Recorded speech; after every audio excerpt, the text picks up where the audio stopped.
for the Pledge of Allegiance. I pledge allegiance to the flag of the United States of America and to the republic for which it stands, one nation, under God, indivisible, with liberty and justice for all.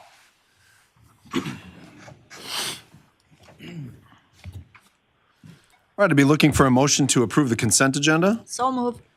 Moved and seconded. Any questions or concerns on that motion? Seeing none, all in favor signify by saying aye. Aye. Opposed? All right, motion passes. All right, we've got a pretty busy council meeting tonight, so I'm going to keep my comments brief as possible. First is I want to thank the Senior Center. Yesterday I had a great 90-minute conversation with the seniors around the status of the city of Port Washington, updating them on a few things. Brought the fire EMS referendum information there and had really no questions on that. Very lively conversation around our heights that we hopefully will be able to get to tonight in a positive way. They appreciative of the recommendations coming out of the Planning Commission. And there were a few other great comments there about a variety of different developments taking place and what's going on in Port Washington. But I do appreciate the fact that I think there were 34 members of the Senior Center there yesterday. So very, very good conversations and high engagement in our community. On the way out, I could have played sheep's head, but I forgot my nickels. The next thing I wanted to share is that tonight with us, we have our new and future city administrator, Melissa Pingel, is with us tonight. So Melissa, if you want to step up to the podium, and this hopefully is not the last time we will shower you with praise, because we're very excited that you're with us. But I wanted to introduce you. The council and I are very excited that not only that you went through the interview process, met community members and us, but that you shined through that process, bringing to us a lot of the qualities that we really need as a city moving forward. Your strategic thinking, your ability to be fiscally wise and frugal, and that demonstration through that evidence. Your career pathway to this point is phenomenal, having worked at several levels of government and being an attorney yourself. Those are different things that we were really excited about. Managing very large projects in the county that you work with, collaborating with a variety of different people. And then again, just the creativity you exhibited to us in your interview with just the different ways in which you approached everything going on in the county that you support now and in the county that you worked for prior, and just the great skills that you're bringing to us. So we're very, very excited for you to join the city of Port Washington on our team, and we're very much looking forward to that. So on behalf of myself and the council, welcome to Port Washington, and congratulations. Thank you. Thank you. I'm looking forward to get started. It's very welcoming here. The staff was very welcoming when I came down, and I'm excited to get started in March. So thank you for having me. Yeah. And you're brief. Well, this is excellent. Lawyers. Less is more. Right. So welcome and thank you, and we very much look forward to you joining into the community. Any questions for me on any of the mayor updates? All right, that'll move us into the appointments to boards, committees, and commissions. The bid board, I'm asking tonight for the council to approve Mike Crowley to the bid board. Mike Crowley is the owner and operator of John's Pizzeria, and we don't have restaurant representation on the bid board. He has high passion for the city of Port Washington and makes a great slice. So any questions for me on why I would have Mike? Otherwise, I'd be looking for a motion to approve. So move. I'll second it. Move in second. Any questions or concerns on the motion? All right, all in favor signify by saying aye. Aye. Opposed? Okay, seeing none. Congratulations, Mike. All right, that moves us into public comments and appearances. So if anyone from the community has any public comments or appearances, please remember to limit your comments to 3 minutes, and if you need more time, to contact myself for that. So are there any public comments or appearances this evening? Any public comments or appearances this evening? Any public comments or appearances? Asked 3 times. We get to move on. Here we go. Into the agenda from standing council committees. General Government and Finance Committee, consideration and possible action on an amendment to the fire service contract with the town of Port Washington. The issue is, should this common council adopt an amendment to the fire service contract with the town of Port Washington? The staff is recommending adopting an amendment to the fire services contract with the town of Port Washington. There's background there for that. However, I'm going to turn it over to Mark.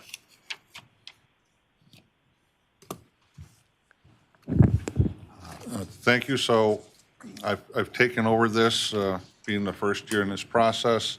We've updated all the numerical values of the current arrangements with the town.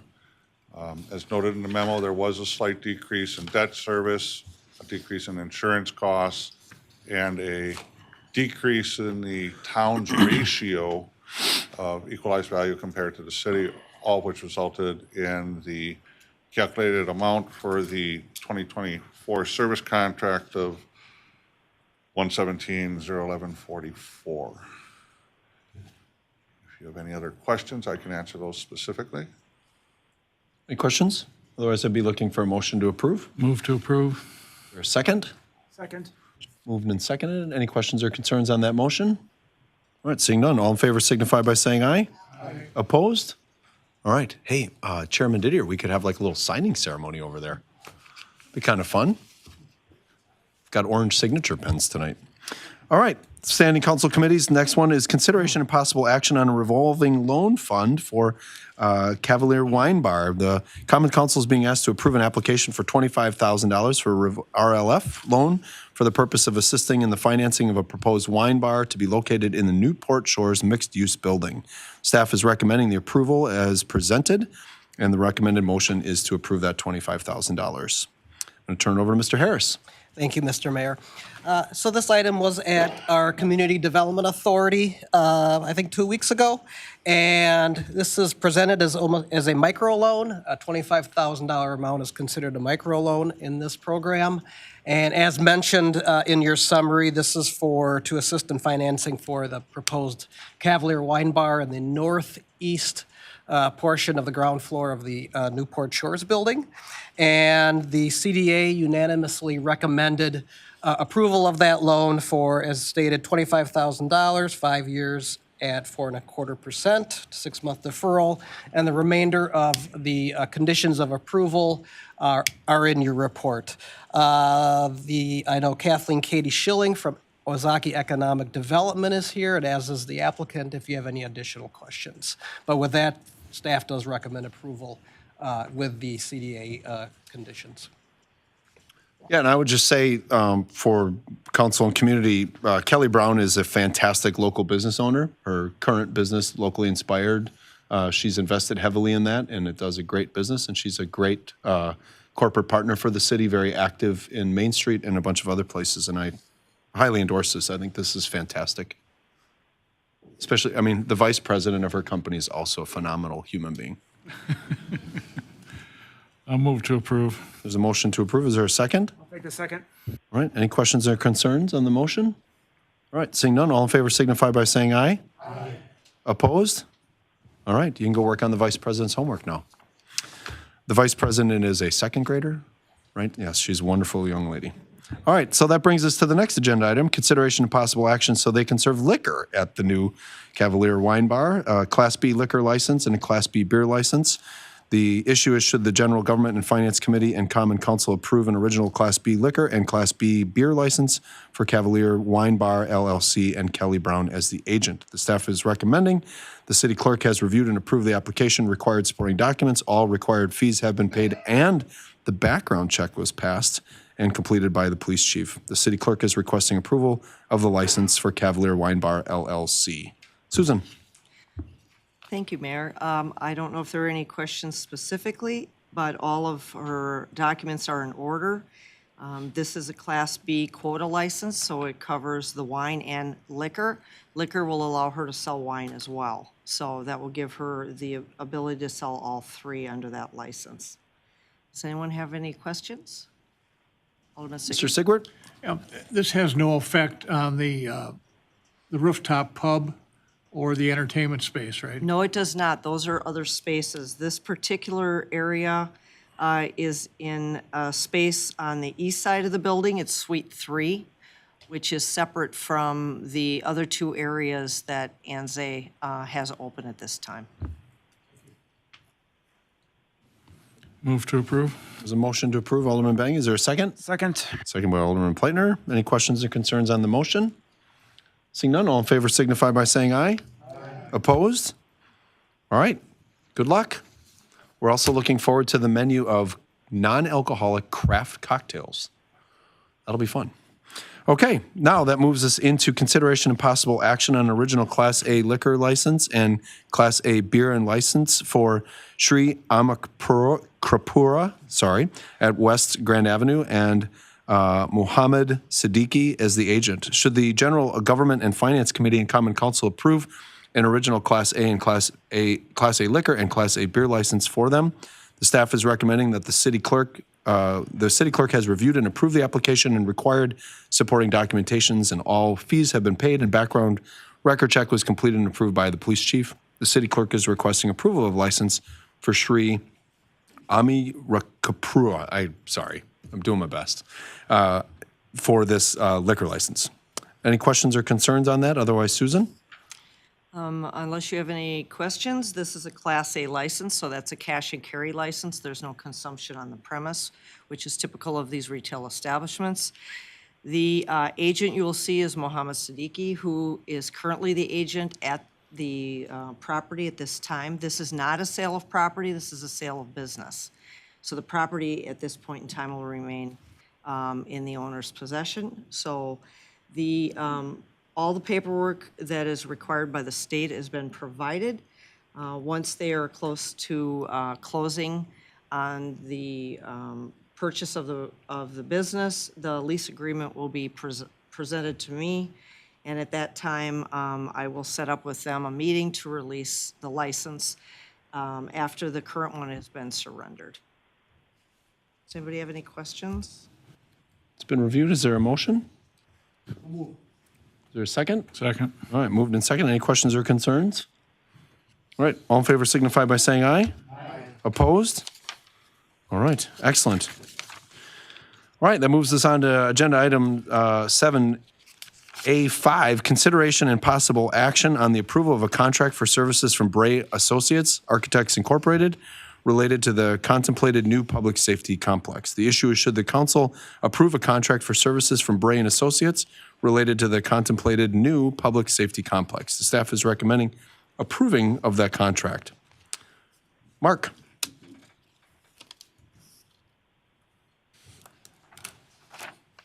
So I volunteered to write the memo on this because it does have some financial components which are summarized. Bray's been working with staff for several months preparing the concept design. That aspect of the contract is identified as $11,900. Additional work soon to be forthcoming is an additional $31,000 for actual site work, pending the approval of the village board of the concept plan, or the city council, the concept plan, and then pending further approval of the project to begin final design and construction. The terms of that agreement are in the contract.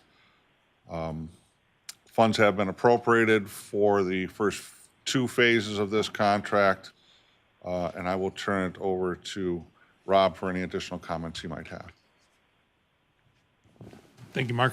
Yes, so you may recall back on August 15th of '23, Bray was present to make a presentation. The committee that reviewed the architectural proposals selected Bray, and we have Matt Wolfert here with us tonight. He's ready to assist in answering any of your questions.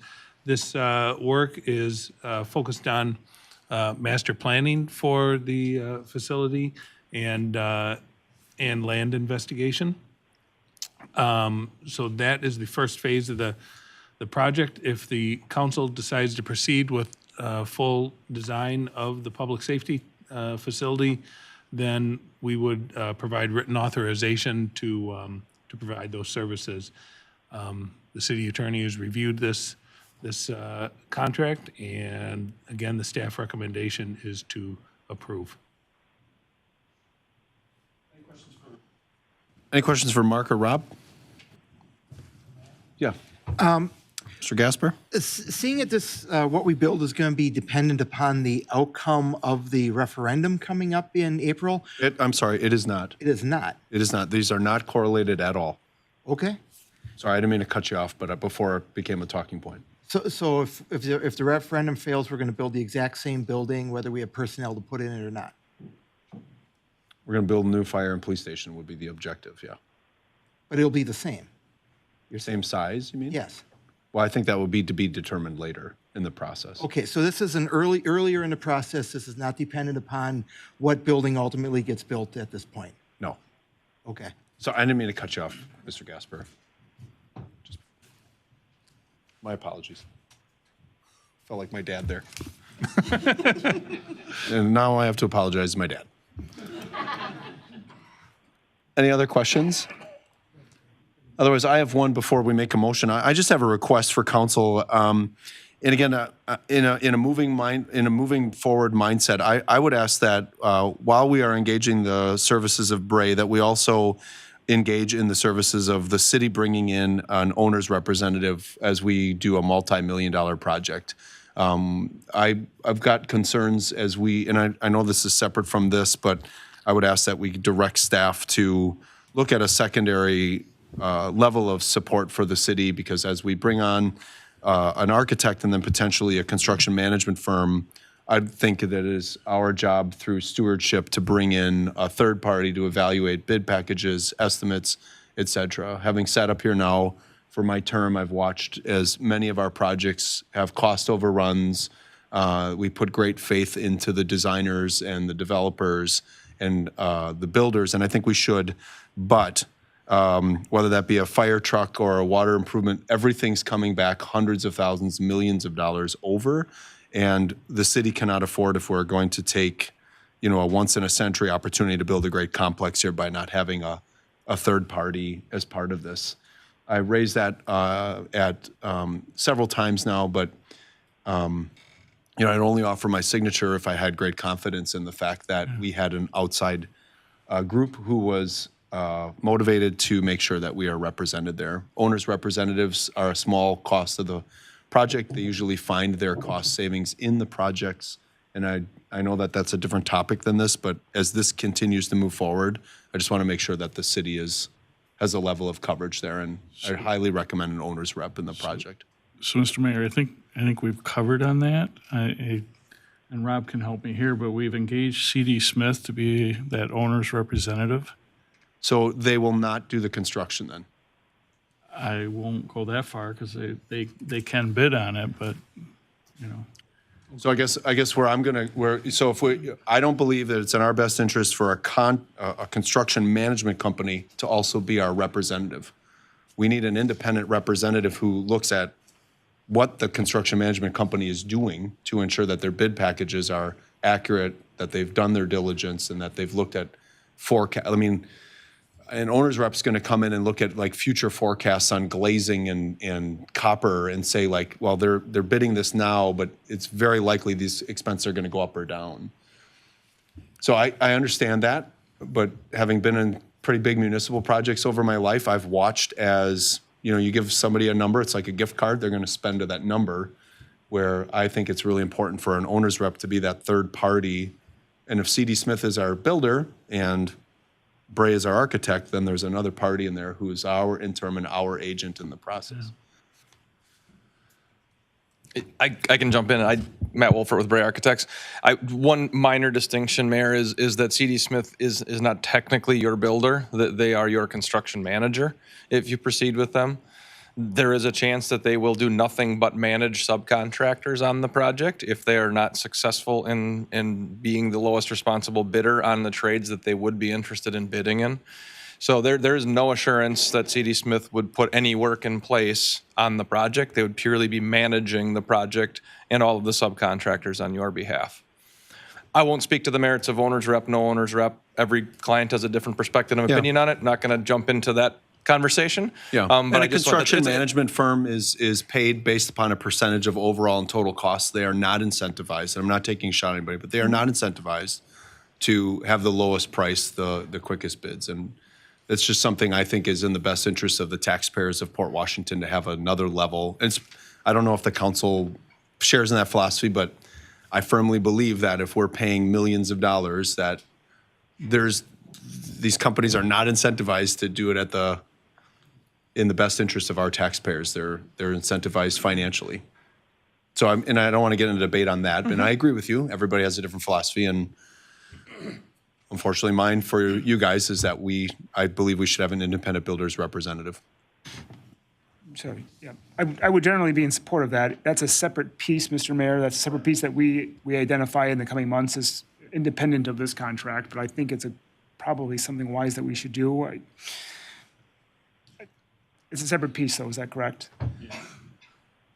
It could be in the motion to direct staff to make sure that we engage in those services. I'm not quite sure the best way to approach that right now. I don't want to wake up one morning and we're under contract with two people and they come in, they tell us a number and we've got no validation other than their validation. And again, it's not a trust issue with you. You guys are a great architectural firm. You do great work all over the state and you've been a great partner. I just think that when, the chief of police and the chief of the fire department are the key running figures on here and they show up with a BIM model, I don't know that our staff is really able to read those and look at bid packages. And I need to make that point known tonight. So that's what I want to say. I'd like to make sure that we see that in the future. I don't know what the proper process would be for that. Rob, I know we've had owners reps on a couple of smaller projects in the city's history. Police department had one when they did their new roof, and they said they really appreciated having that advocate on their part. Mr. Sigwart? I don't really know who's on our team, Rob. Could you just describe who's on our team that's been meeting with the architect? Who is it? Yeah, so we have a working group that consists of myself, Mark Manuelson, Susan Westerbeek, Craig Zarnecki, Chief Hingus, Joe DeBoer, Steve Schmidt, and help me out with others. Chief Mitchell has been involved, and the police officers that have attended, Lieutenant Nye. Okay, yeah. Did I miss anyone, Craig? Wow. I'm glad I didn't miss you. Sitting right there. They're part of the reason you've been meeting for a couple of months, Rob, right? Bi-weekly? Oh, yes. Okay. This contract, I spent 2 afternoons reviewing this contract. It's brand new to me. It's only a 4 or 5 years old format for the architects. It's the first time we've entered into a architect construction manager on a guaranteed maximum price. I understand what the mayor is saying. I don't agree with it, but the reason I don't agree with it is we have a lot of that ability in-house to have the oversight that I think we're looking for. And secondly, as I went through this contract, it's very complicated, I'll be honest, okay? Part of the problem, it's an engineer reading an architectural contract. Much different than the contract we had with SEH and City Water, much different. Again, remember theirs was a dollar amount. This is a percentage, which concerns a lot of people because if we can't control the cost, their fee accidentally goes up. And that's a concern, okay? But be ready for when we review the construction manager contract, because I'm very much aware that that's going to be much more complicated for the city because we have never, in my only 50 years of experience here, have never done one, okay? So it's gonna be a learning curve for all of us, so just keep that in mind, and that'll probably be coming up when, Eric, you think? 2 weeks, maybe? Which contract are you referring to, the one? I just received it for review. It'll work into the rotation. I'll give it top priority. I think Mr. Wolford has some thoughts on that. Yeah, my assumption is going to be a little longer than that. Attorney Eberhardt was extremely thorough with our agreement, so I can only imagine what it's going to take for him to get through the volumes of paper provided from CD Smith. I think the benefit is sounds like there's a relationship from the water treatment plant. Different contract form, don't get me wrong, but I have a suspicion there will be some commonality there in terms of them understanding city attorney's goals for certain components. But that will take a little bit of time. And the benefit is there's no huge rush. Right now, we're out ahead of the construction manager, right? And you're not approving to proceed with anything other than the exploration of this master plan at this point. We'll be back with an update later in the month. We'll be back in April or May with more definition of the project and the initial preliminary budget, at which point we may be asking for approval to proceed. But right now, the goal is to get this contract architecturally in place so that we can get the site due diligence done, geotechnical boring, survey work, things that do influence budget, so that we can have that work going now so that we can bring you a more informed and educated opinion over the next few months. Yeah, and Mr. Sigler, I just want to clarify one piece. I have 100% agreement with you that our staff has the ability to do this. My question and wondering and worry is capacity. Because this is a gigantic project, and having sat in those trailers, like, this is all they're going to do. And the city can't stop without that piece. So that's the supplemental worry for me. So I thank you for that, Grace. Go ahead, Mr. Sigler. At this age, I lost my train of thought, but And? I will say, this is the first time we've done this. I'm mildly concerned about that because it's a completely different process than what we've used in the past. So it's going to take a lot of effort on our team, and I'm a little bit curious as to when we might get a glimpse of what we're talking about. Any idea when that might be, Rob? Just a look at. A glimpse of the CD Smith? Of the, Susan, go ahead. I think he's referring to the preliminary concept plan. Yeah. That is something they're working on now with the meetings that have been occurring every other week. At this point, our goal is to get this to you for the next council meeting. So Thank you. would hope to get that out to you that end of that week before. With that, I'd be looking for a motion to approve the contract that has been laid out in front of us. There's a motion. Is there a second? I'll second. Moved and second. Any questions or concerns on the motion? Mr. Plater? Yeah, yes, I'd just like to make sure that at some point we do continue this conversation around it and training an owner's rep, retaining an owner's rep. So if that's something that Rob can take as a follow-up, or just to maintain that sort of like dual path here as we move forward with you, Matt. Yeah, we have some sample RFPs for owner's rep services we can share. I think something council should provide Rob with some thoughts on, not obviously this evening, but owner's representative scopes of services vary greatly. Yeah. From being involved from 2 months from now all the way through completion of construction. To Mayor's point, some are requesting that they're on site all day, every day. There's a huge difference in cost between starting next month and staying on site all day, every day versus a scope whereby you may want them to attend regular meetings on your behalf. So there's a direct correlation between scope and fee, and I think ideally there would be some consensus on the level of support council's looking for in that role before the RFP would go out, so that you're getting good, clear direction from the variety of entities that provide these services on what the financial component Agreed. may be. Agreed. So we have a motion and a second on the floor.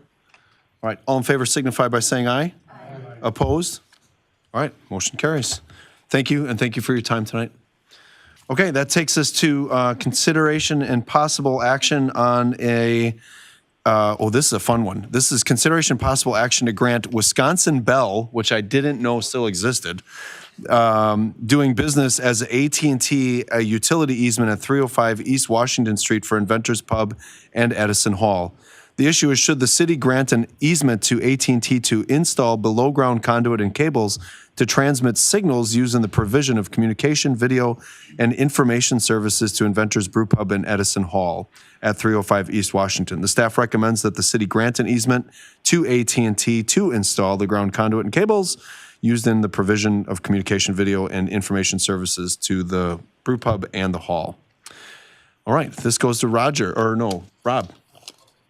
So, as is outlined in the memo, the construction of the Inventors Brew Pub building, it has a 0 setback, and so because of that, the utility services are on city property. This is a little different than a normal case where the utilities are running in city right-of-way. Again, this is city property, so it would require an easement. They're not they can't be installed by right, but we do recommend that Inventors Brew Pub have this easement so that they can provide these telecommunications lines to their building.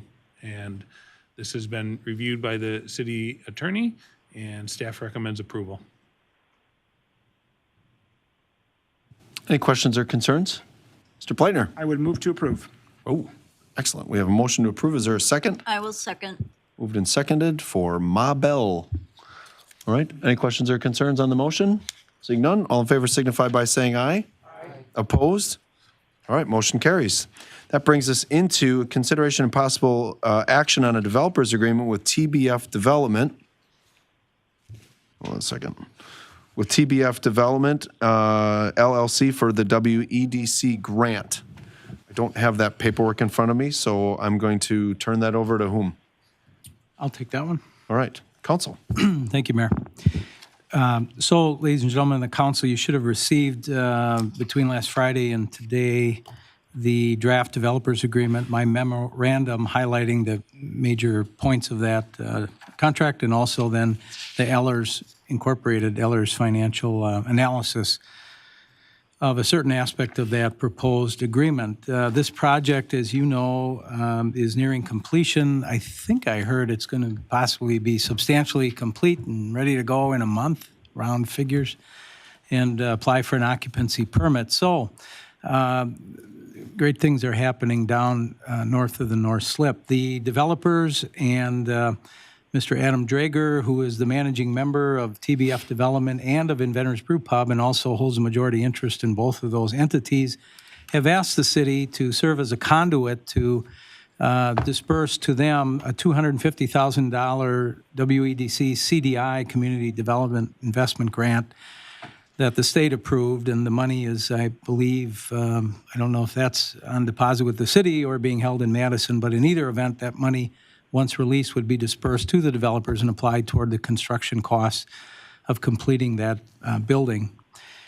And so the document you have before you was drafted to reflect the terms and conditions of that money being dispersed to the developer. I want to start my remarks with this very important point. The agreement that the city signed with the state WEDC in order to get this $250,000 grant identifies 4 possible events of default, things that, if they occurred, any one or more of them would trigger the city's financial obligation to repay all or part of that $250,000 grant. As I wrote to you all in my memo, however, all 4 of those events of default are well within, in fact, solely within the control, for the most part, of the city. And in my opinion and in my experience, I think that the odds of any of those 4 events of default actually occurring are exceedingly low, very low. The reason I say that is the city is in control of its actions or failures to act with respect to its contractual duties. The city, is not developing that property or managing the construction process. City's not administering the project itself or engaging in any of the specified economic activity of running a multi-use restaurant, brew pub, event space, office space building.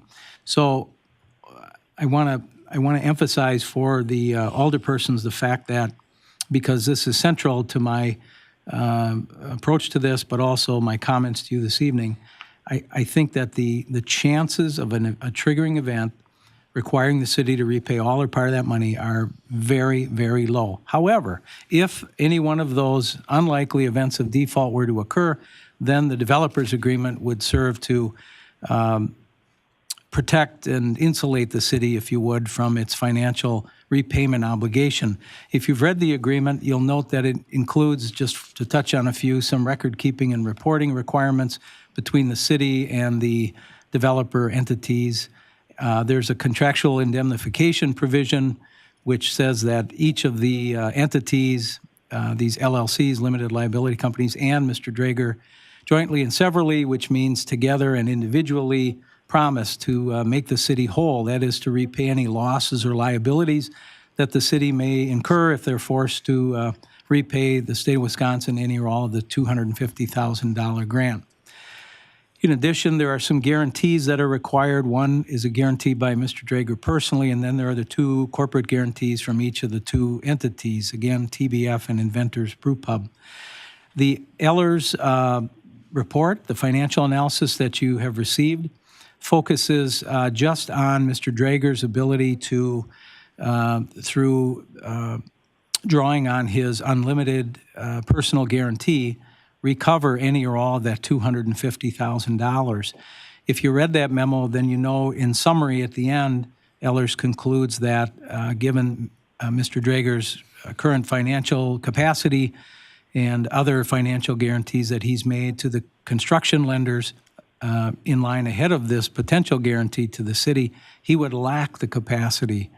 That is, he would have insufficient assets at this time to make good or honor that guarantee by repaying out of his own individual assets all or part of the $250,000. Again, there are other protections that are in place beyond looking exclusively to Mr. Drager for potential repayment of this sum of money, which is, did I mention, in my opinion, exceedingly unlikely to ever have to repay. I think, too, if we stop to think about it, even for a moment, not being financial advisors or bankers, you may all agree with the concept that if the business operation at the new facility failed, then banks and attorneys would do what they do, and that would be to foreclose on the property, sell it, and then apply any proceeds to the debt. And so there's the actual real estate and the building, and for that matter, the equipment in the building that could be looked to liquidate and pay down the collective debt of Mr. Drager, Inventors Brew Pub, and TBF Development for this project. What would that leave? Well, it might be short. It could very well be short. But as to that deficiency or that shortage, that's the amount with respect to which the city could look to Mr. Drager or TBF or Inventors Brew Pub to make up that difference. So I realize that's sort of a wonkish kind of a discussion there, but I'm sure you followed it nevertheless. I would call 2 other points to your attention in this developers agreement. One is there's a life insurance provision in the catastrophic event, heaven forbid, that Mr. Drager were to pass away before before he were required or compelled to repay all or part of this $250,000, the city would receive the proceeds of a policy on which the city is a sole irrevocable primary beneficiary. So again, the city would be made whole, albeit in a very unfortunate way. And finally, I'm sure you all saw this, apart from the ins and outs of this development, there is a provision in there for payment by the Inventors Brew Pub and Mr. Drager, jointly and severally, again, together or separately, to pay or to contribute $25,000 of attorney's fees to the city for its efforts to date on the North Slip project. I think that the city was right and it was to take advantage of this opportunity to build in that reimbursement feature. Credit to former city administrator Mr. Brown in that regard. Is the attorney's fee contribution in and of itself a reason to approve or disapprove this agreement? I would submit no, but be aware that it's in there, and it certainly is a benefit for the city. All of that said, the developers agreement has been reviewed by the developers and Mr. Drager's attorney, myself. As far as we're concerned, if you're inclined to approve it, it's ready to go. This footnote, the city has to apply for or notify the WEDC in Madison to disperse this money by February 29th, 23 days from today. So time is of the essence. Thank you. Awesome. I heard low risk, great diligence. Thorough, I think, was a word applied to me earlier, and I appreciate that. He's left, but I'll write him a card tomorrow. Thank you. Thorough. I've been called a lot of things. And Susan, I'll be in the Capitol tomorrow, so if you want to give me the paperwork, I'll just drop it off and then ask them to give me the check. Drop it off on Saturday. All right. In all seriousness, any questions or concerns? I'd make a Mr. motion Pleitner? to approve the developers agreement. Got a motion to approve. Is there a second? Second. Motion and seconded. I know this has been reviewed, so any questions or concerns? All right. All in favor signify by saying aye. Opposed? Okay, excellent. Thank you. All right, the next thing is, next consideration is consideration of public action on possible action on grade changes for street maintenance and park maintenance positions. The issue is, should the Common Council approve grade changes for the street maintenance and park maintenance positions? The staff recommends the Common Council approve the grade changes for the street maintenance and park maintenance position. Emily, before I turn this over to you, I just want to thank the city team who worked with you on this and then working with GovHR, because I think it's really important for the city, in order to be an attractive employer and an employer that retains great talent, to be regularly doing compensation studies to ensure that we're not falling behind or falling over ourselves to pay too much. And I really, really appreciate the fact that this work was done, as well as the thoroughness of it, because I think it puts the city in a very competitive position as an employer. Emily. Thank you. As a brief piece of background, as you mentioned, and as we've discussed as a part of a number of other items, the city completed a comp and class study back in 2022.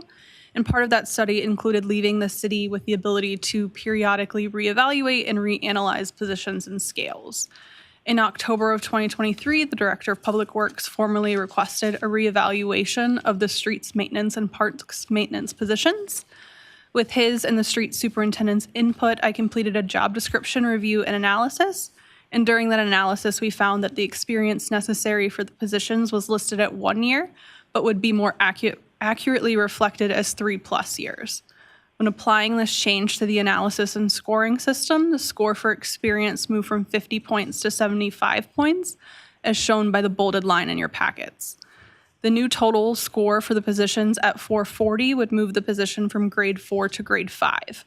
I then completed an internal equity review and an external market review for the wage differential to change the grade, to ensure that the change would not move the positions outside of both internal and external equity. That review found no misalignments, and from a budget standpoint, there is no immediate effect of this change. The change would raise the position's potential salary in future years, but any increase would come before you again during the budget process. So with that, I recommend approval of the grade change for the streets and parks maintenance positions. This was further recommended for approval unanimously by the Personnel Committee, and I or Rob would be happy to answer any questions. Excellent. Any questions? Personnel Committee? I had a good discussion about this. I think it's about paying our staff appropriately and fairly. So I would move to accept staff's recommendation. All right, I've got a motion. Is there a second? I'll second. Any questions or concerns on the motion for the process? Excellent. All in favor signify by saying aye. Aye. Opposed? All right, excellent. And again, I appreciate the diligence. This is great government. And I still don't understand why we even have to review this kind of stuff. I think that I wish we had the ability for you to be more fluid and faster, but I get it. It is also our job. All right, so with that, we are going to call a public hearing to order. Notice is hereby given that a public hearing is going to be held tonight.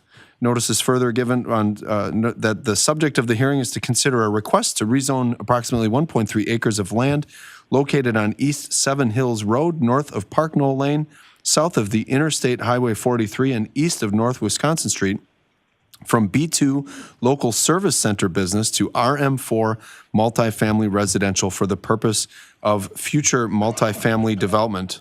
I call this hearing to order. Are there any speakers in favor? Are there any speakers in favor? Are there any speakers in favor? All right. Are there any speakers against? Got me nervous over there. You're going to speak in favor and against?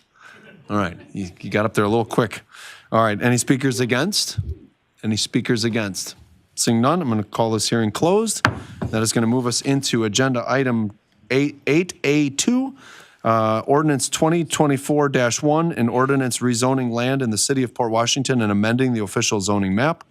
Consideration and possible action to rezone approximately 1.3 acres of land located on East Seven Hills Road, north of Park Knoll Lane, south of Interstate 43, and east of North Wisconsin Street, from B2 Local Business Service Center business to RM4 multifamily residential. Port Grandview Development LLC and Tom Didier, PGD LLC managing member, and applicants. This is the second reading. The Common Council is being asked to approve a petition to rezone the subject property from B2 Business to RM4 multifamily residential. The staff recommends that we approve the rezoning request. Mr. Harris. Thank you, Mr. Mayor. And this starts the PowerPoint presentation of tonight's meeting. And while we get the, your media. Motion to close. I'm sorry, I forgot this was on. It's on.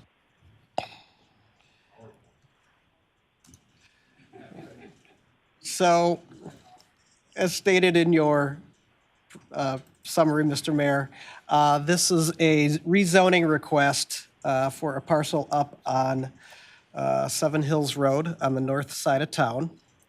And the current zone, let's just get our bearings first. So here is the 1.3 or so acre parcel that's the subject of the rezoning. It's essentially at the intersection of Park Knoll Lane and Seven Hills Road. It is adjacent to both the Park and Ride and the, now the Holiday Inn Express Hotel. And then we have the multifamily condominiums to the south-southeast. Current zoning is B2 business. It has been zoned B2 business since early 2000s, if not earlier, with the previous zoning code. The proposal is to rezone this RM4, and then looking again at with the zoning overlay, we see both business park zoning for the hotel. The Park and Ride is B2 business. We see Allen Edmonds, again, business park, and then adjacent on the other side of the street is the multifamily districts, both with those condos and then with that vacant lot that's part of the proposed Whitetail Hills subdivision. This matter went to Plan Commission at its January meeting. Staff recommended approval. However, the recommendation, the formal recommendation from the council to the council from the Plan Commission is to deny the rezoning, and that was a 2-4 vote.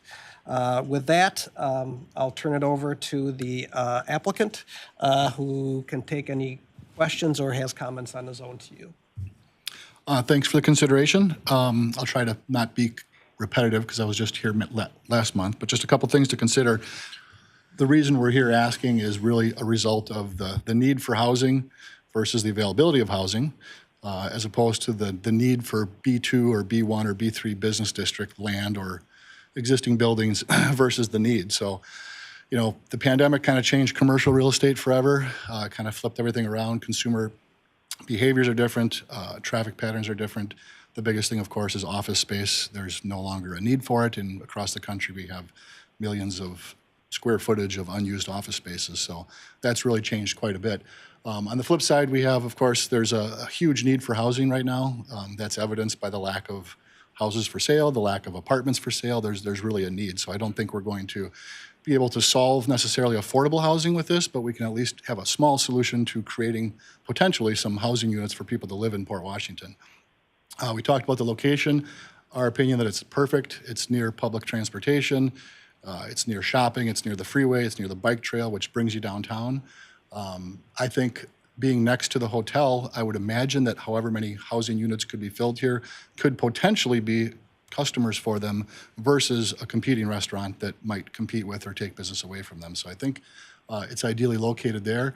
Again, the location, I hope there's nobody to complain because the cars aren't going to complain. The Park and Ride's not going to complain. There's already multifamily housing across the street. And like I said, the hotel next door, I would hope would be appreciative of people, you know, coming to support their restaurant, that sort of thing. I also want to just point out that there are a lot of opportunities out there for B2 zoning. That's the only thing I've done between the last meeting and now is just kind of take an inventory of what's out there.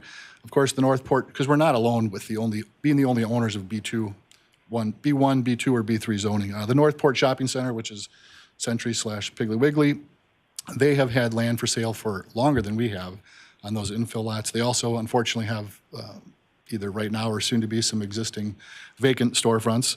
The corner on Sauk and Harris, same thing. There's a lot of vacant land there with the same zoning that doesn't have a suitor. Same thing. The building there also has, unfortunately, some existing spaces. There is some land on Highway 32 across from the Newport Vista condos. That's zoned B2, so lots of opportunity there. The Bouchel's restaurant is vacant. That's got the same zoning. There is a vacant building on the corner of Oakland and Division with the same zoning, and Piper Auto currently is vacant with the same zoning. So there is ample opportunity around the city to accommodate those sorts of things. I really hope I'm not back here in 20 years asking you to rezone it back to B2 business, but I don't think I will be. I think right now there's a huge need for housing. I know there is, and I hope that's evident.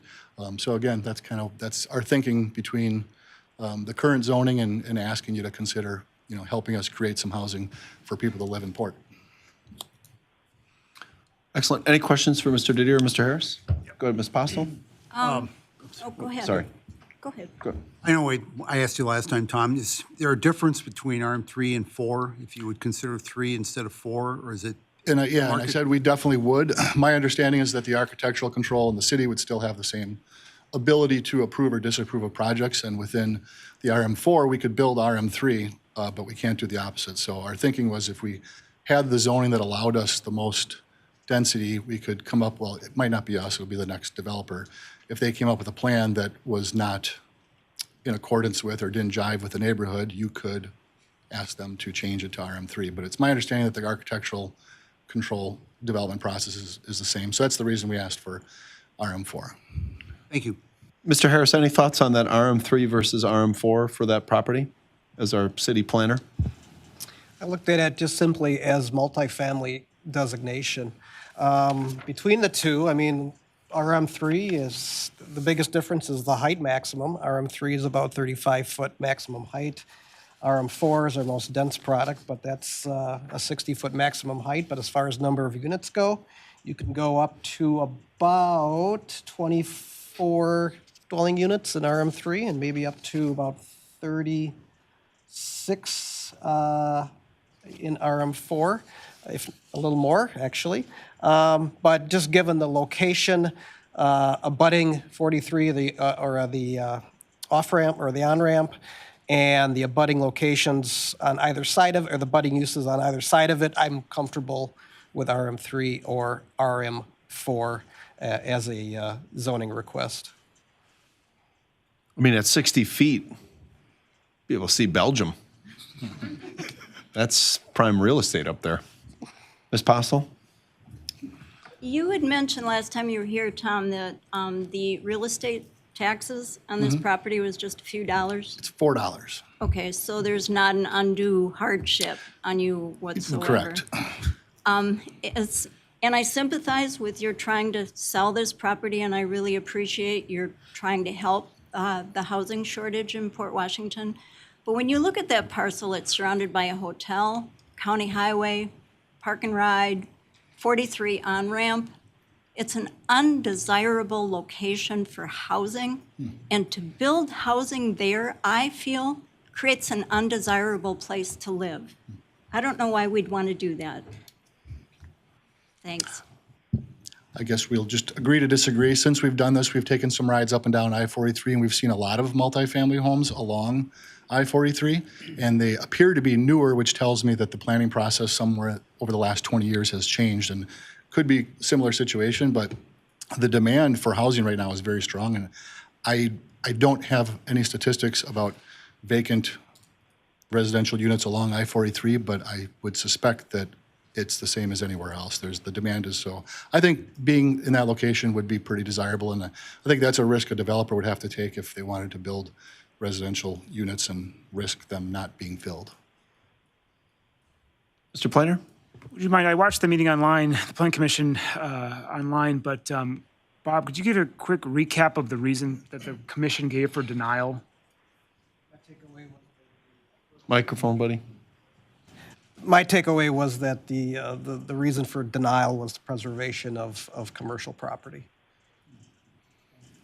If you don't mind, yeah. Yeah. So, and then again, in your memo, right now, this is consistent as commercial, zone is commercial, it's consistent with the land use plan, but given that the abutting parcels are zoned residential, that it's consistent being residential, RM3 or 4, with the comprehensive plan.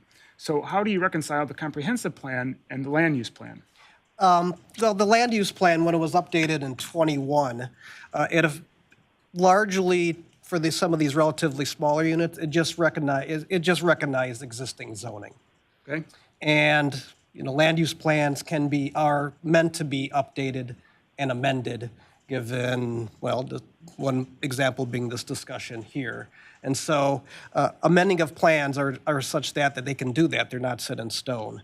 And so Combine that with both the adjacent land uses and how my comfort level with the land use designations that are around it, combined with the language in the comprehensive plan, and not just the updated map that we did in 21, but the overall housing section of the comprehensive plan, where it calls for a variety of housing. Then I took a little deeper dive into that, where one objective in the housing section of the comprehensive plan calls for promoting a renter-occupied housing unit vacancy rate between 5% and 6% through 2035. Says maintain a renter-occupied housing vacancy rate between 5% and 6%. Right now, going off of the most recent market analysis of this portion of Ozaukee County, I'm reaching out to multifamily developers, and we're right now at 0.9% multifamily vacancy. So between both the language in the housing section of the comp plan and adjacent uses, I think that makes a rezoning here, in my view, compatible. What's the history behind the RM3, the Audubon Trails and Birchwood Hills, for those of us that haven't lived here for generations?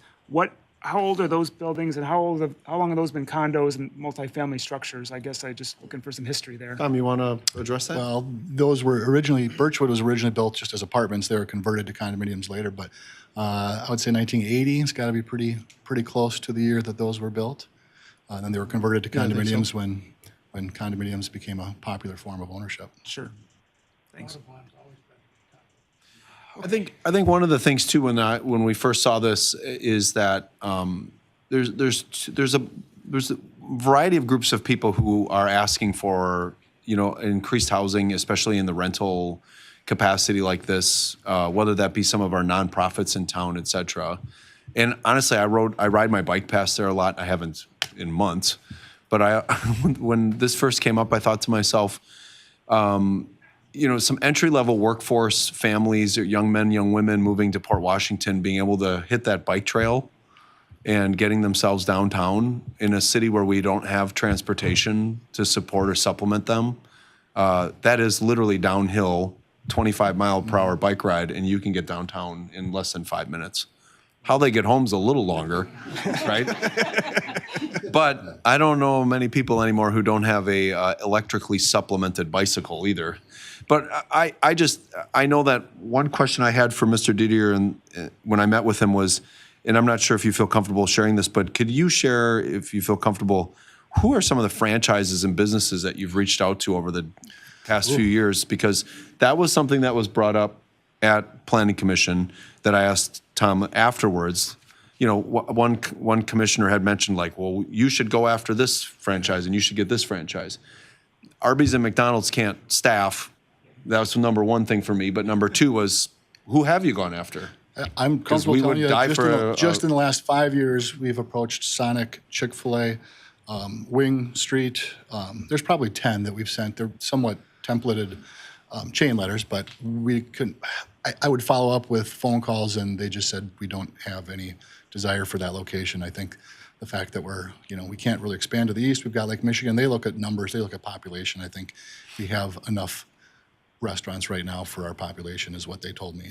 Yeah, and I don't think you or anyone was prepared for that line of questioning at the Planning Commission, because it made me think too, like, yeah, it would be pretty awesome to have a Chick-fil-A up there, but I thought personally, Arby's I would would be too. pretty awesome back in the day when they had 5 for $5s, but they don't have that anymore. Yeah. Mr. Planer? Yeah, sorry, I guess the thing I'm still struggling with is why we would agree to rezone, given that we have direction from our land use plan. We have sort of this process laid out to say that even though I can sympathize with your plight, Tom, like, we have a plan in place, we should recommend it to be remaining as business. Why would we go against that plan and rezone it? Yeah. That's what I've been struggling with. Yeah, and I agree with you, but I would throw a little Abraham Lincoln quote at you, which is, when the facts change, we need to change our minds, and the facts have changed. I mean, when we put that land use plan together pre-COVID or during COVID, things were looking good. The economy was booming, but, and I don't get to vote on this, but at the end of the day, $4.21 coming in versus a potential opportunity to supplement our flat budget over time with housing that's desperately needed from the landowners who are saying that they would like that flexibility. That's kind of where I fell on it. Mr. Tierney? I'm glad that the last time you were here, you mentioned those business condos that you had originally, because I had forgotten all about those. And when you brought that up, I said, yeah, that was a concept that seemed pretty cool at the time. And now, if you look at the way things have developed, it's just like, who would ever come up with that now? And I kind of sympathize with what Deb said, because I was a little concerned myself about that being out there, sort of in a location where it doesn't look like it could be a real necessarily desirable place to live. But I think part of that is going to depend on the developer and making sure that the developer gets that, you know, we use our controls and the plan commission and this type of thing to get the density right, the cost right, the look right. So, I mean, I have to sit there in my own mind and say that this has sat there basically unused for a couple of decades now. And I don't see it changing soon. So I guess I would be in favor of this.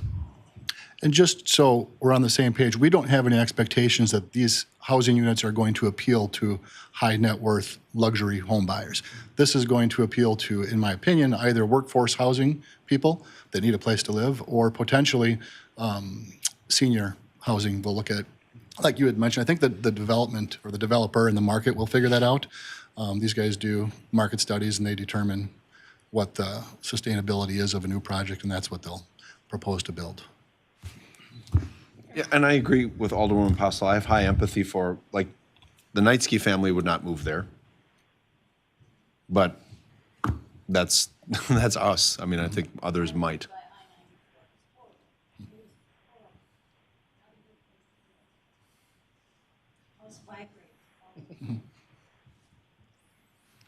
So is there, Mr. Benning?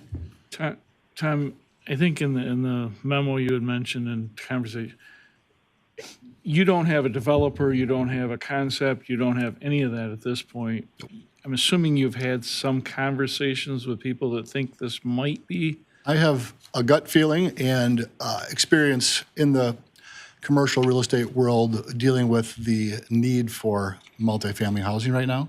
So I have a feeling of how interested certain parties, but I haven't, without the zoning, it didn't make any sense for me at all to reach out to anybody specifically to talk about it. But I do have a very high level of confidence that if this is zoned multifamily, there would be many potential suitors versus nobody.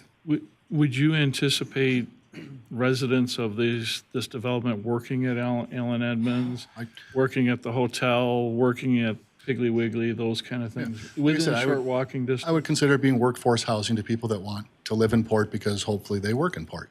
Okay, thanks. Mr. Pliner, did you have anything else, or is there someone willing to make a motion? That was my exact same question I had meant to ask. I just want to make sure that there's, part of the decision could be that there's demand for this housing for people that want to be here, live here, work here, play here, et cetera. So like any of those discussions that you've had, Tom, that would indicate, other than experience, right, that would say that there would be a demand and a need and a building on this site so we can start realizing some revenue. Yeah, I can tell you from experience, there is a large demand for this type of housing right now across southeastern Wisconsin in general, which is the market that I understand. All right, is there someone willing to make a motion? I'll move to approve the zoning change. Is there a second? I'll second that. There's a motion and a second. Any questions or concerns on the motion? All right. All in favor signify by saying aye. Aye. Opposed? All right, the motion passes. Thank you, Mr. Didier, and good luck. Thank you. And thank you for the very good discussion. As always, I am very grateful that we have great conversations with good discourse.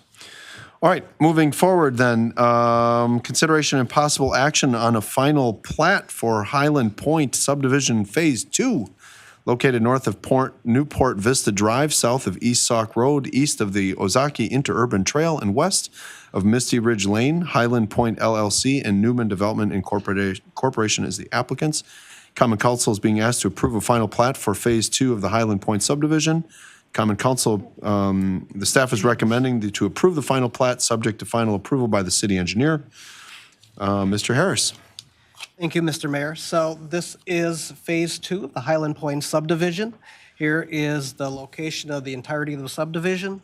essentially north of Newport Vista Drive, south of East Sauk Road, east of the Interurban Trail, and west of High Bluff. I always forget the name of that one. This is the entirety of the subdivision as taken from the preliminary plat, and then that portion outlined in red is the final plat before you tonight. That is the second phase of the subdivision. And again, here is just a kind of overall detail of the final plat for this phase 2. This was before our plan commission, and the recommendation to the council is to approve the final plat, again, subject to final approval by the city engineer. Staff recommendation is the same. As he said, we reviewed it at Planning Commission and we agreed, so. Any questions, Mr. Benning? Yeah, Bob, one quick question. Is this phase 2 will complete the complete development out there, or is there a phase 3? I can't remember. There's a phase 3 out there. Okay.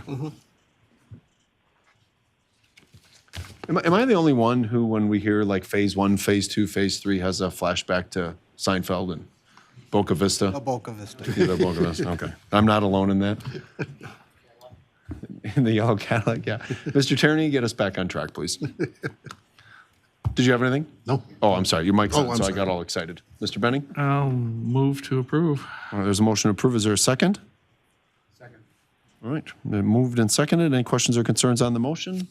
Seeing none, all in favor signify by saying aye. Aye. Opposed? No. All right, motion carries.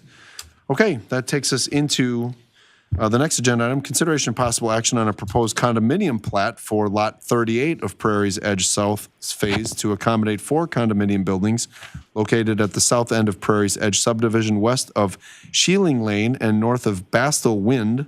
Black Cap is the applicant. The issue is the Common Council is being asked to approve a condominium plat to accommodate 4 condominium buildings on the south end of Prairie's Edge development located west of Sheeling and Bastel Wind. Staff recommends that the Common Council approve the condominium plat subject to the final revision of parcel addressing and final approval of the city engineer. Mr. Harris. Thank you, Mr. Mayor. So we have yet another final plat, this one a condo plat for a portion of the south phase of the Prairie's Edge subdivision. Here is the site plan of the Prairie's Edge, and the item before you is that in the outline around the red. More specifically, here is the parcel in question from the final plat, and then here was the proposed subdivision that was before our plan commission, and their recommendation to you was a unanimous approved subject to final review by the city engineer. And I did also add, if anyone's curious, just this is the plans for those triplex units that are on the ends. Or I'm sorry, on the interior with the 2 family units on the ends. And that's all I have.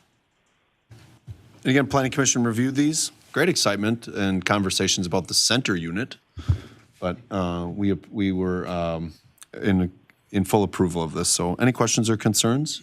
Is there a motion to approve? Just a quick question. Mr. Benning?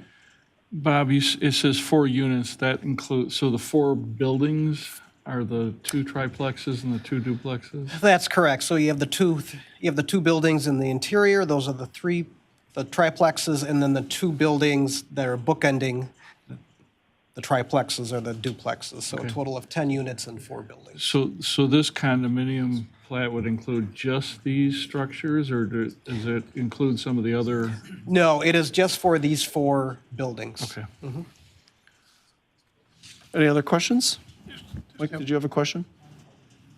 I was just going to say, Bob assured me that wind is an allowable name. I tried looking it up and did not find it, but if you can assure me that it is, then I guess we'll accept that, or they'll end up changing it. We had this discussion at Plan Commission last year, and Overlook was not a allowable name or suffix, but wind is, at least through looking through the post office and also with Ozaukee County Land Information Services. Yes. We're just fortunate they didn't use like ancient German for their street names. Wind being small alley. Correct. We shall allow S sets to be used, correct? It looks like the big B. Yeah. Yeah. That would be awesome.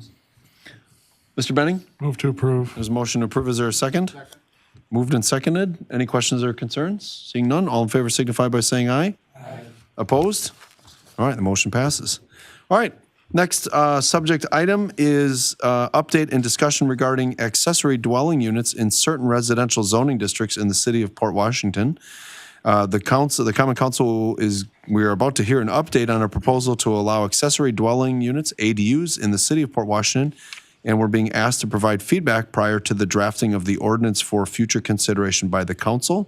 No recommendation right now as the formal action is being requested. My only request is because of time and a few other things, Mr. Harris, is to make sure to be succinct and then allow the council a good opportunity to have a conversation so we can get to both items for discussion tonight. On that Thank note, you. I do not have a PowerPoint slides for this agenda item. And so let me just get into it real quick. This discussion or this issue came before us out of a garage special exception where we allowed an ordinance, via an ordinance change, to have office space or rec room space above a detached garage. And so at the time, we did not allow for bathrooms and living spaces. We simply weren't prepared to take that question up. But we had earlier this summer, we started this discussion about accessory dwelling units. So after 3 to 4 meetings with the Plan Commission and discussing the various issues involved with ADUs, which I might add are becoming more and more commonplace in municipal zoning ordinances. We kind of arrived at a number of standards that would be recommended for any ADU ordinance should the council wish to pursue that. So prior to the drafting of an ordinance, given that this could be arguably, could be a significant ordinance for the city. We wanted to get feedback from the council, the eventual policymaking body, and simply ask, given what we've discussed at Plan Commission, what we have kind of teed up for you, is this an issue that we want to go forward with? And if so, do you have any questions or issues or comments regarding the standards for any proposed ADU ordinance that's in your packet? I'm going to start, having sat on Planning Commission. First, Bob, I don't know if you want to disconnect your current view so that if anybody's watching, they're not confused with what we're talking about with those beautiful buildings becoming ADUs. So there was pretty strong conversation and review of this. Bob did a really nice job kind of researching what other communities had done. We had looked at neighboring communities as well as our communities out of state. And again, just the idea being that on your own property, depending upon its size, that you'd be able to potentially have this additional dwelling unit on your property, and just kind of the advantages that would have to the city for housing shortages, short-term rentals, et cetera. So that's all I had from Planning Commission. Any other feedback for Bob on this? Mr. Benning? Bob, I know some of us sent you questions and you responded. I don't know if you sent it to the whole council. I didn't. I was just replying to those that sent me questions. I was unsure if I should send it to everyone. I guess, touch on some, because some of them were more significant than others. Can you just touch on, I'd say no more than 6, the top 6 that were out there?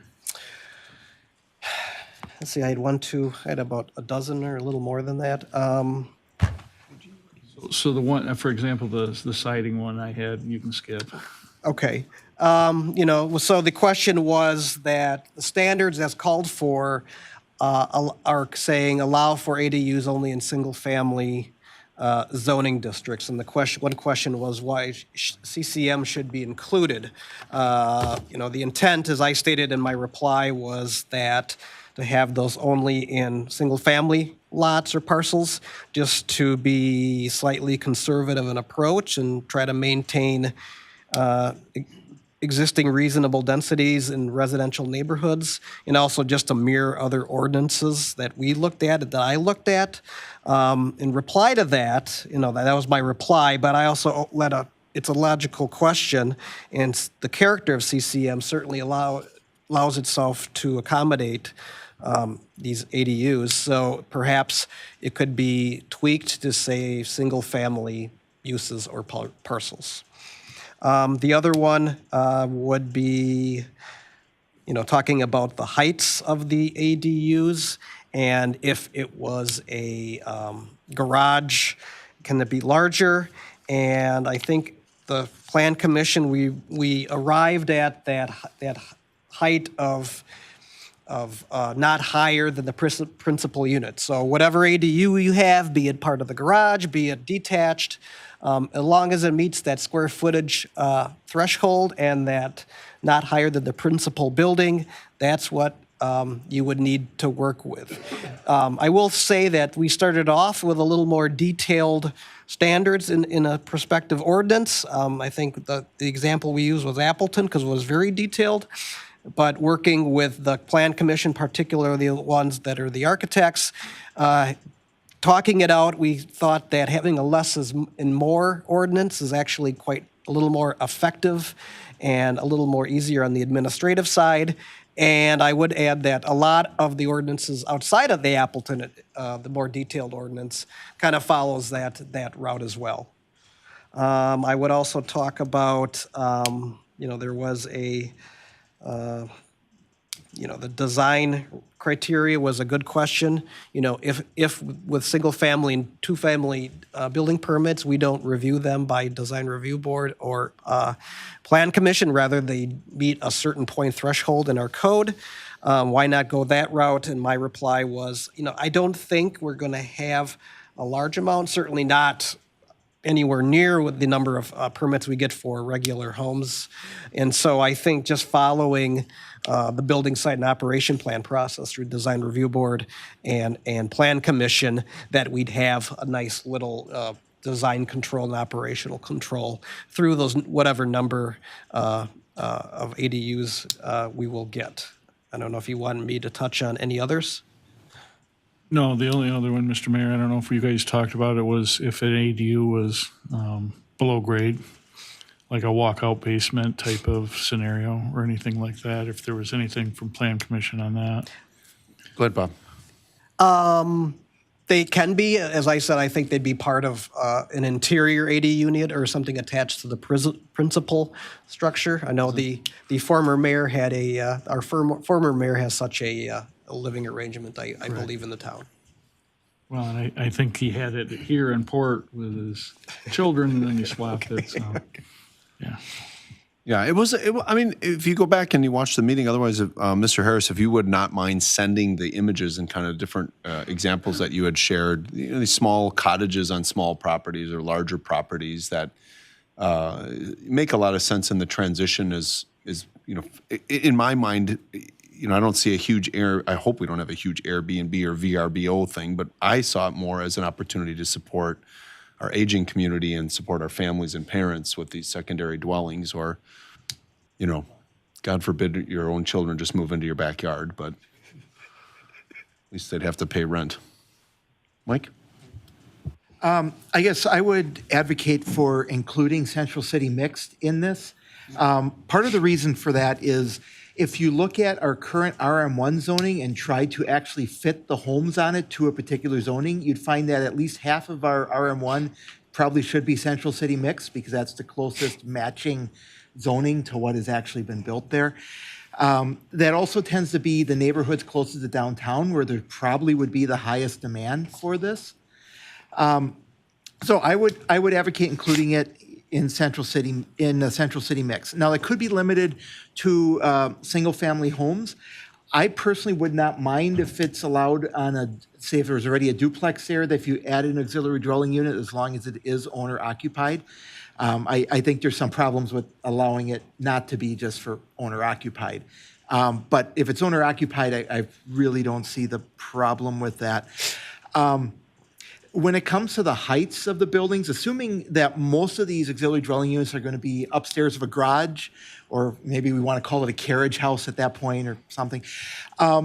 One thing that came up with the property or with the garage improvement that kind of triggered this the other year was the actual height of the garage, where the zoning said 15 foot, I believe, was the limit there.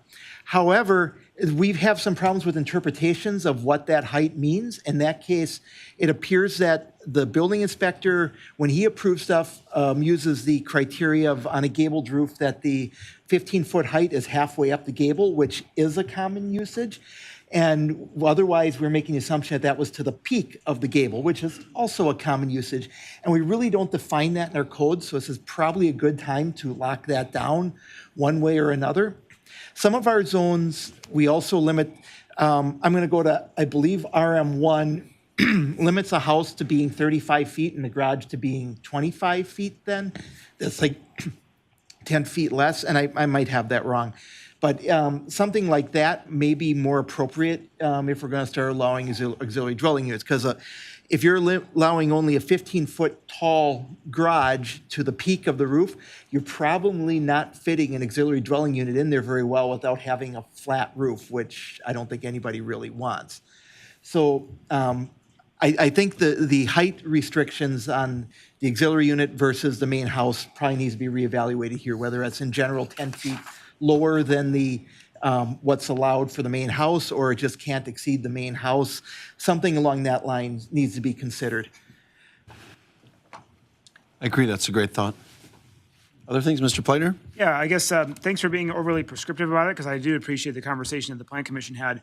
There's underneath C5, it talks about subleasing, and I think the mayor just mentioned about short-term rentals. I don't know if this is the point in time where we would just want to, does the prevention of subleasing also exclude short-term rentals then? Is that synonymous? Are those terms synonymous, or can it be an addendum to this that we would prevent short-term rentals from happening in ADUs? Or I throw that out there because I would want to chat about it, but Yeah, I think, I guess it's a great point, and I think one of the pieces of community like Port Washington, we probably need to start to talk about strategically, and I'm not sure where it would start with staff, is what our ordinance and oversight would be on Airbnbs, VRBOs, other listable pieces. I think we've got to do our diligence on there to support, our hotels and everything else, but also our tourism industry. Because if you go on to those sites, to your point, Mr. Plaitner, there's many more homes in Port Washington for rent than I thought. and that's why I bring it up now. I don't know if this is a time to start being, if we're being prescriptive about ADUs, if this is the point in time where we want to start that discussion. I think it's a second lane discussion that we need to have. And I'm not sure where it would go. I don't know if that starts in planning commission or if well, that's to be determined, but I guess that would be the feedback for staff to take back to determine that. To be determined. Make that Melissa's first thing on the 18th.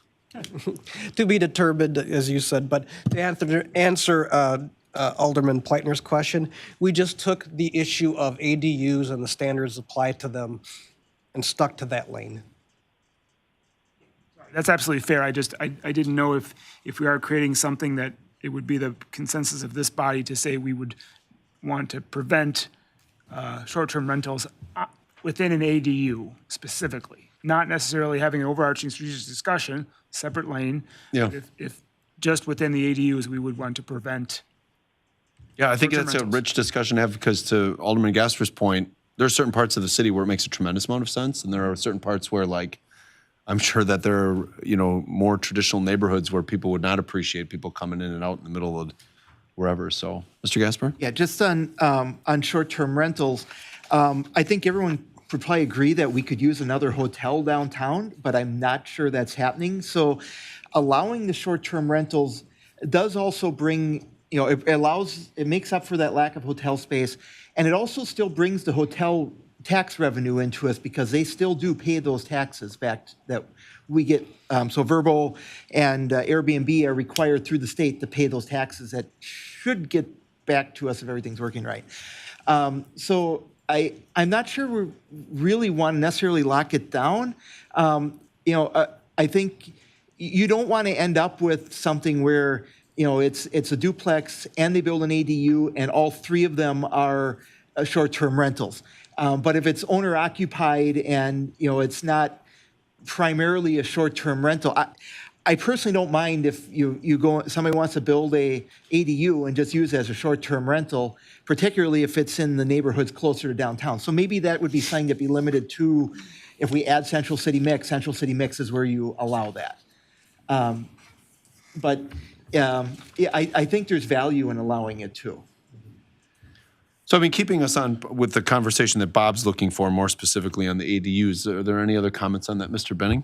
I would just say that we need to, and we don't always do this, but take into consideration how we police some of these clauses, and I'm thinking of the verbiage you have in there about, relative, non-relative, or family member. How do we, if we're going to put that in there, how are we going to police it? How are we going to manage it? And to me, it's almost impossible. People come and go, you never would know, type of thing. So I think we need to think about, if we're going to put this stuff in there, how are we going to police it? Otherwise, Is it enforceable? yeah. Good point. Anything else for Bob on feedback on these components? Okay. All right. Well, let's move into the next agenda item then, which is an update regarding the maximum building height regulations in the B4.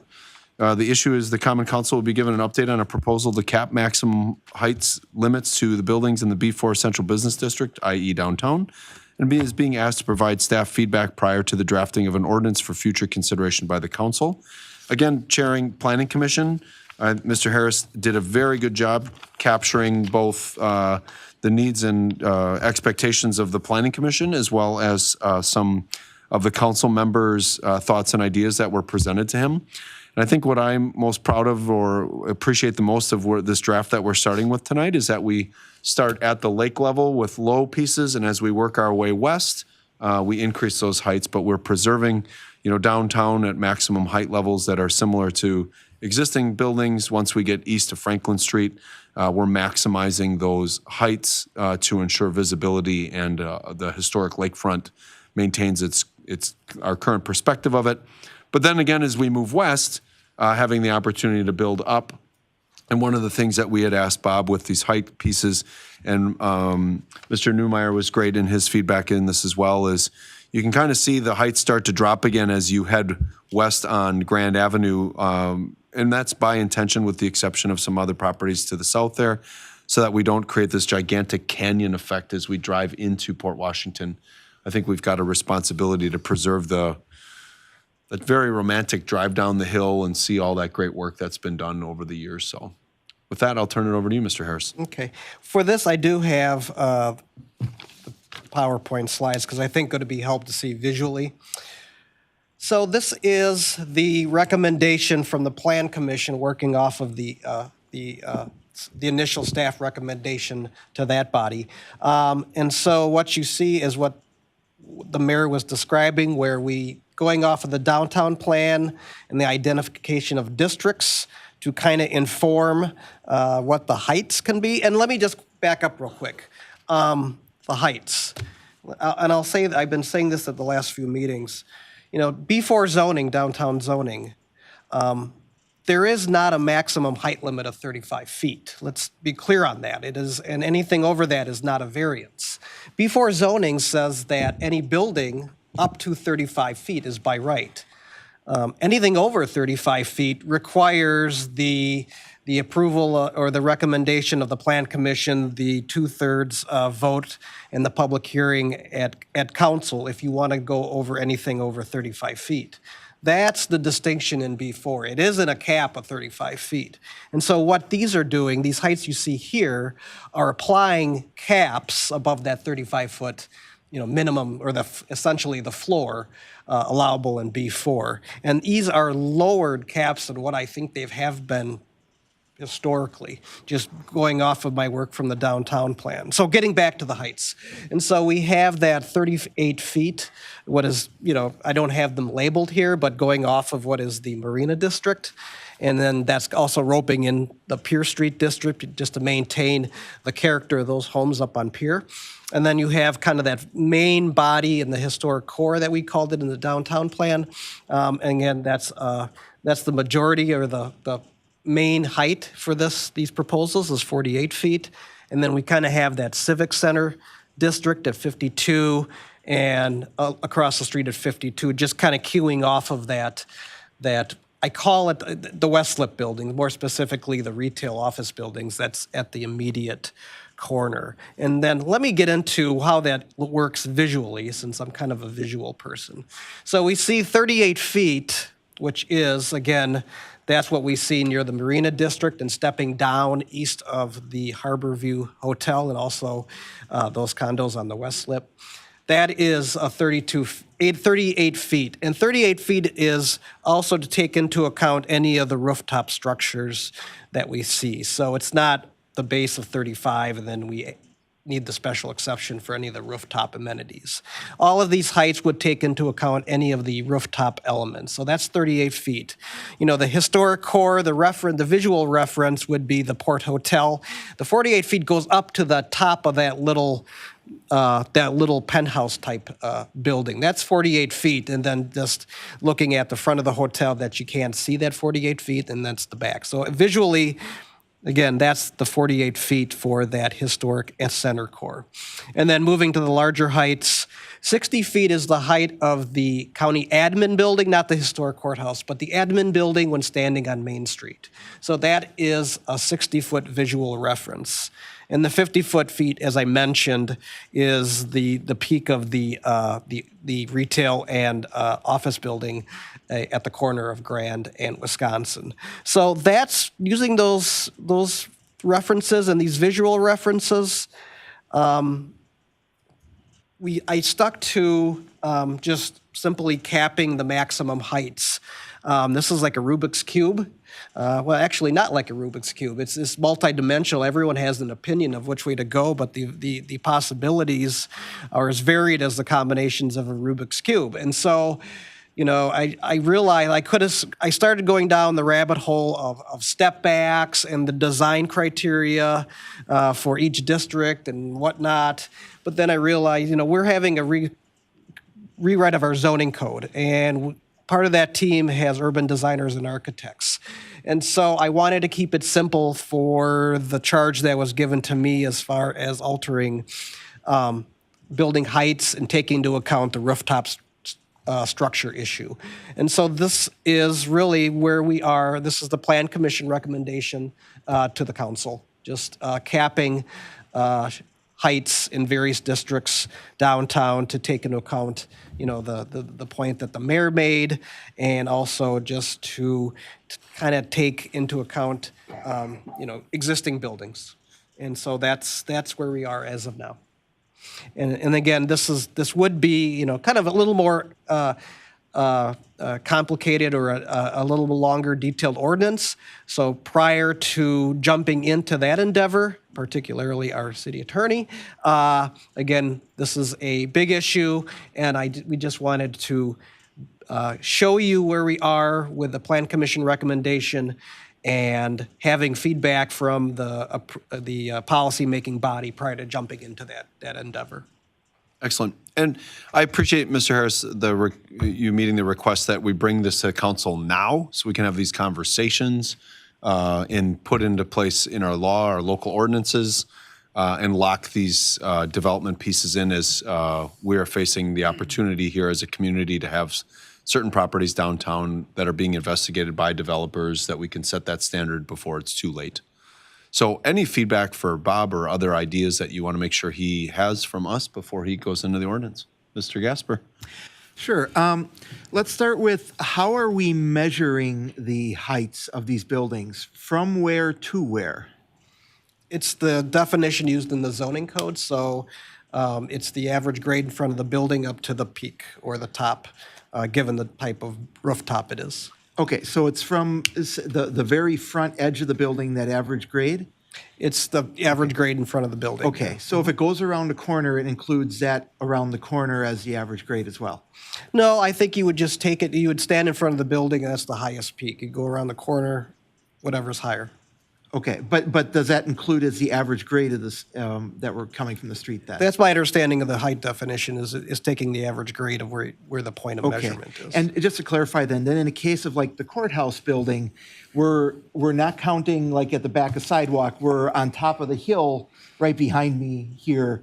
that is the average grade around the perimeter of the building. That 60 feet is from Main Street, the front of the building. Okay, but what about for the old part of the courthouse? Would that be from on top of the hill in that case? I think the old part of the courthouse would be the front of the courthouse where you're standing on Wisconsin Street up to the Eagle. Okay. I'm just not sure that it's super, when we say average grade, I'm not sure it's super clear how we currently have it written. Yeah, I'm sorry if I can't, we went round and round on this. If it's street, if it's oceanic leveling, because it is, like to your point, the courthouse is probably 7 or 8 feet higher because it's On a hill. graded on a hill that way. And if you were to take properties here as you're moving west that go uphill, is that 48 feet from that hill or 48 feet from a point? And that's something I think Mr. Harris is looking for our clarification on tonight so he can write the ordinance code so it's very clear and not foggy. Okay. Some good points, Mr. Gaspar. Yeah, I don't mind how it's done as long as it's clear and it's not confusing and and anyone can look at it and say, it obviously means this. So my next question then, we have B4 zoning north of Jackson Street. That is not included on here. So that would be like the old DB's gas station where the city Christmas tree is, also the Lighthouse condominiums up towards the Legion Hall. We're not addressing that on here. Are we leaving a new height as the maximum height, or that's staying with the old one? No, it's just kind of cut off here, so you would just draw that blue line up, so like Lighthouse, that area, that whole area, if it's in B4, is it? Yes. Would be 38 feet. Okay. All right. So we're not allowing any extra height for any setbacks or anything on the upper stories, or say for a spire on the corner of a building? This would be for like as I understand it, it's the building itself, and so it's in the related issues and suggested accompanying standards, and so all mechanical equipment to fall within the maximum heights. Screen is a building signage and artifacts would need to comply with the max building heights. No special exceptions for elements beyond the allowable height limits. So, no. Okay. And we're also not going to have any maximum number of stories on this as proposed. It's just going to be pure height. If you want to fit as many stories as you can legally fit in by building code, you can do so. Yeah, that goes back to, I was looking at a little more of the advanced design aspects to any height standards, and I was just tying myself into knots, and I thought I'll leave it to the designers and the architects when they dive into that specific charge of doing the rewrite of the B4 zoning. Okay.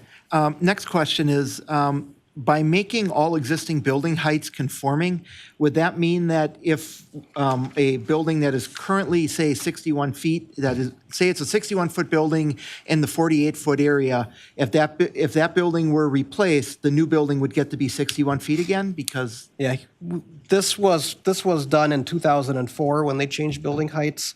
And so the existing legal buildings at the time of any new approved ordinance shall be deemed legal and conforming.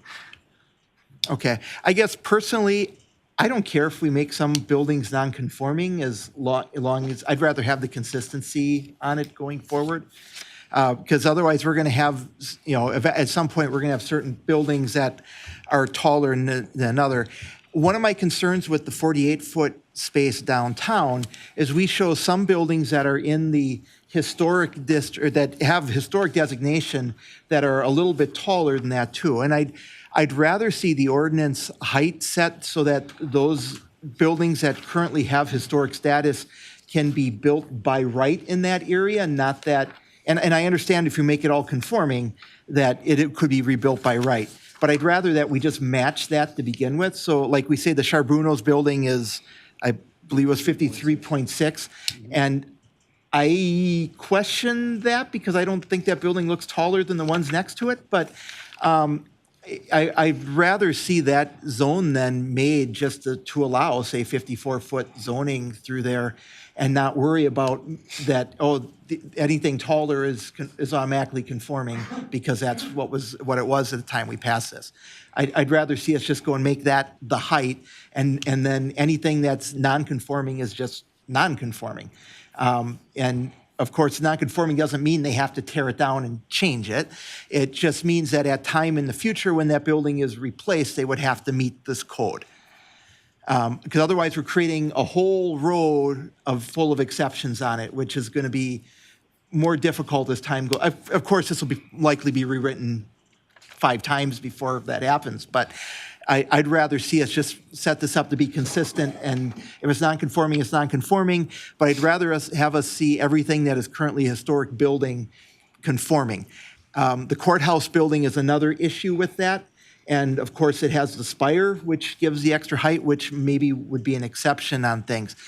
Some of the buildings downtown also have the spires on the corners, which I would say should be an extra element above and beyond that total height, because some of those go taller. It's also, are you considering the spire to the peak of the roof, or they have like a flagpole on top? Is it the peak of that? And so something like that probably is worthy of an exception written into how to deal exactly with those. What else did we have? 48 foot. I did question the 48 feet west of Milwaukee, but the mayor kind of answered that they're afraid of making that kind of a canyon. So I get that. It might be worthwhile setting, like that 48 foot as the B4 standard height if it's not exempted by this in that case. So if B4 spreads out of downtown, that 48 foot is the accepted height. The only other comment I really have is the 52 feet right along the west slip. I know the buildings there are currently 61. For the spirit of this, if we wanted to have the lower buildings along the lake, and if we weren't afraid of making buildings non-conforming, I would probably say we should include that in the 48 foot, or even say that the 38 foot should wrap all the way around the west slip. But that's not a deal killer for me one way or another. But just a comment. Thank you. Well, and for those watching, Mr. Gasper, at my very first council meeting, questioned these height pieces, so it's been a passion piece for council or planning commission to get this to you, because the other component why I think this is important is I don't really like when planning commission is just kind of doesn't have the ability to call clean balls and strikes on these components. So cleaning this up makes it easier for a lot of different people. Mr. Newmeyer? Bob, the 41-foot height on the fire station, is that to the top of their hose tower, or is that the top of their roof? You going off of that fire list of station? The building itself, is the 41-foot height is the building, or does that include the height of the tower? You mean the historic? The older building, the older fire station. I'm sorry, the new fire station, excuse me. I don't think it The new fire old one. station. Yeah, Okay, the new. the 72 one. Unbelievable. I don't think that includes the hose drawing tower. No. Okay. Now the specific height measurement, I'd have to go back and ask. We'd like you to scale that with a measure. Just, Any other questions, or not questions, but other comments for Mr. Harris? Otherwise, I'd ask if you think about this more, and Mr. Gasper, if you could send those to Mr. Harris so that as he drafts that ordinance, and then it comes back to Planning Commission here, ideally by early summer, so we've got that in place again as developers are coming to us. That'd be fantastic. Mr. Benning?